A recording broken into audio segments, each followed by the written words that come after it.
Bonjour à tous, cette semaine Parashat Bechukotai, un petit Dvar Torah sur Parashat Bechukotai. Nous savons que le début de cette Parasha commence Im Bechukotai Telechu, la Torah nous dit si vous allez vous conduire selon mes lois, alors la Torah nous promet des berachot, des bénédictions. De quelle loi il s'agit? Que signifie Bechukotai Telechu? Rashi nous rapporte Shetiyu Amelim Batorah, c'est-à-dire il faut étudier la Torah, mais pas seulement l'étudier avec amal, être assidu dans son étude. Il faut peiner et investir toutes ses forces. La Torah nous indique donc ici que pour mériter toutes les bénédictions, il ne faut pas seulement étudier, mais il faut aussi s'investir dans son étude. Il faut que ce soit amal avec difficulté. Pourquoi cela ne suffit pas juste d'étudier? C'est parce que si un homme n'a pas le Amal, la Torah, eh bien la Torah ne va pas le pénétrer. Et il finira donc par l'oublier. Et comme on le voit par la suite des psukim, si quelqu'un n'étudie pas avec assiduité, même s'il étudie, eh bien d'une descente à une autre, il arrivera même jusqu'à être kofer beikar, c'est-à-dire renier tout. C'est quelque chose d'assez étonnant, d'assez percutant, puisque on ne parle pas de celui qui ne va pas étudier, mais de celui qui va étudier, mais pas s'investir de toutes ses forces.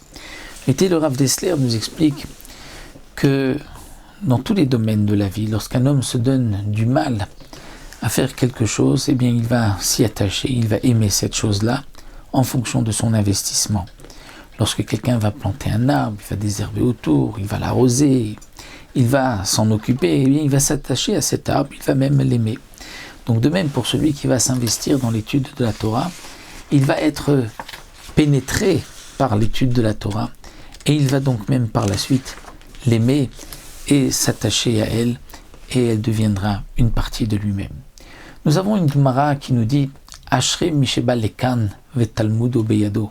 Heureux celui qui arrive ici, donc ici en haut au Gan Eden, et Talmudo, son étude dans sa main.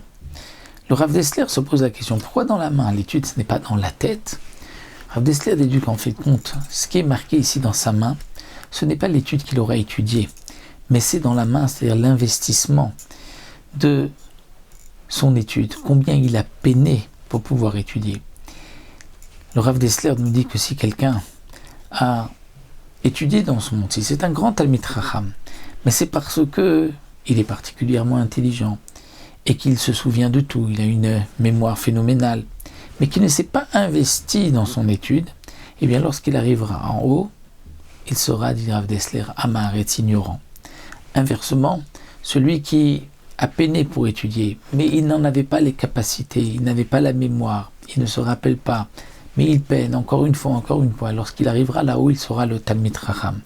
C'est ce qui est marqué donc Olam Afur Haïti, le monde à l'envers. Ceux qui sont en bas, ils seront en haut. En haut. Et ceux qui sont dans ce monde-ci en haut seront dans l'autre monde en bas. C'est ce que le Chafetz Chaim nous dit aussi dans la fameuse Tfila. Lorsqu'on étudie en sortant du Beth Midrash, on dit Anu Amelim Vem Amelim. Nous peinons, et eux aussi ceux qui sont dans les champs qui travaillent peinent. Nous, on peine.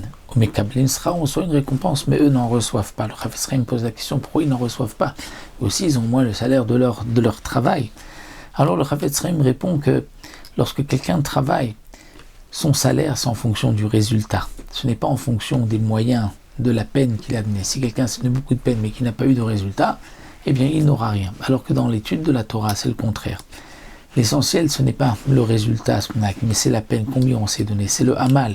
Et c'est sur le Hamal, sur cette fatigue, qu'Akadosh Baruch Hu donne une récompense. Shabbat Shalom Borach.